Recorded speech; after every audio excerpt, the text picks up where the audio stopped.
2, 1, go. An isosceles triangle has congruent sides of 20 centimeters. The base is 10 centimeters. Find the height of the triangle.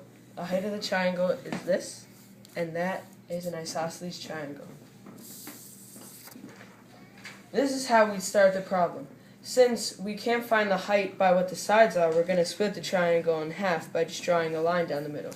Since we split it in half, the length changes, and if we split 10 in half, we get 5. And this is our formula, a squared plus b squared equals c squared. What formula is that? This is a Pythagorean theorem formula. And when you said we split this side in half, that was the base, right? Yes, that was the base. And these are the numbers that we fill in for A, B, and C. We don't know what B is because this is B. We're trying to get that side. And we know this because C is the hypotenuse because it is on a diagonal edge to the right angle. Yeah, it's across from the right angle, exactly. So now we are going to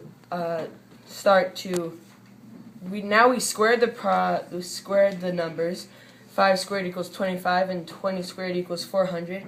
We still don't know what b is, but in order to do that we have to get b by itself. So we're going to minus 25 from both sides, and then we'll get b squared equals 375. The square root of b squared equals the square root of 375, and this is what our triangle looks like. Now that we have b by itself, we can start to simplify. Now we can start to make a factor tree out of 375. We do this by finding the largest possible square, even though that's not necessary, of 375, and finding out what times that equals 375. We chose 25 and 15. Then 15, we find two factors of 15, which are 3 and 5. Now that we can do this, we can move on to the next step of our problem, which is 5 root 3 times 5. Oh, I didn't see your finger there. Can you show that again? We can do 5, move to the next phase, which is 5, and the square root 3 times 5. So wait, where did you get that 5? Was that the square root of 25? Yes, we got the 5 from the square root of 25, because if you have a perfect square when you're doing a factor tree, you can stop, because the square root of this will always be outside the radical. Outside the radical. And we get 3 times 5 from these two numbers right here. If we times these two numbers together, we move on to this, which is 5 root 15. Or, instead of doing the simplifying method of the square root of 375, we can estimate for the answer. We start like this, 375, and then we choose the closest perfect squares on either side of 375.